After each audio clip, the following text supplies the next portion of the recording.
A sessão do Júri Popular de Erivelton Gomes de Farias e Edson Marques da Silva começou às 9 horas da manhã no plenário do Tribunal do Júri da Capital, no Fórum Rodolfo Aureliano, bairro da Joana Bezerra.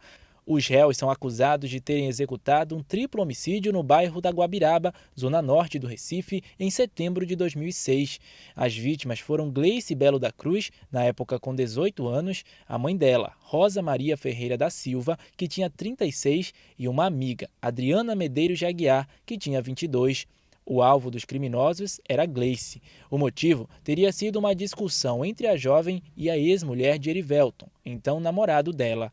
Ele não teria gostado da postura de Gleice e, por isso, planejou o assassinato da jovem. A mãe e a amiga teriam sido mortas como queima de arquivo. O triplo homicídio aconteceu às margens da BR-101 na madrugada do dia 11 de setembro. As vítimas estavam em um bar quando foram arrastadas por 5 homens que estavam em um carro e uma motocicleta. Desses 5, 2 já morreram e 1 está foragido desde a época do crime. Os réus que vão a julgamento nesta quinta-feira já foram presos anteriormente e há pelo menos 10 anos respondem o processo em liberdade. O júri popular estava marcado para 14 de setembro de 2022.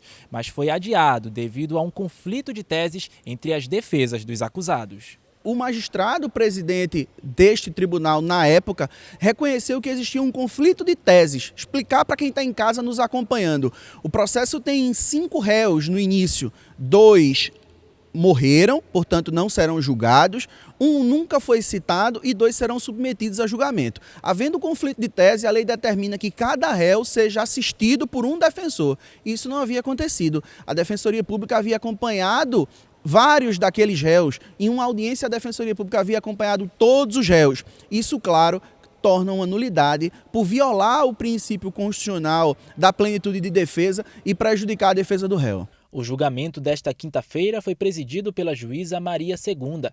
A defesa do réu Edson Marques da Silva, que teria participado como piloto da moto, mantém o argumento de que há elementos que comprovam que ele não tem envolvimento com os crimes. Desse período que o processo tem tramitado, ele responde ao processo em liberdade há 15 anos, 10 anos de forma ininterrupta, compareceu a todos os atos do processo. Edson perdeu os melhores anos de sua vida com a tramitação desse processo. Na época do fato, Edson tinha 22 anos, sem um único boletim de ocorrência registrado contra a sua pessoa, nunca tinha ido a uma delegacia de polícia. Foi arrancado de casa, levado à delegacia de polícia, torturado, confessou a prática de um crime que não cometeu. Para o Ministério Público, o cenário e o contexto do crime mostram que as mulheres não tiveram chances de escapar. A promotora Dalva Cabral ressalta que o fato dos réus não terem ficha criminal não deve determinar uma absolvição. Eu acho interessante que nós não esqueçamos que Suzane von Richthofen tinha ficha limpa até mandar matar pai e mãe, colocando a mão no ouvido no sofá da sala. O goleiro Bruno também tinha ficha limpa. E os pais, pai e madrasta de Isabela Nardoni, até o dia de matar aquela criança, também tinham ficha limpa. Foram Páscoas, Natais, Dia das Mães, sem essas vítimas, que elas importam.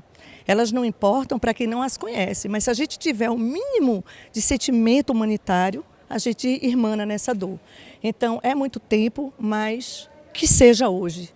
O importante é que a impunidade não prevaleça.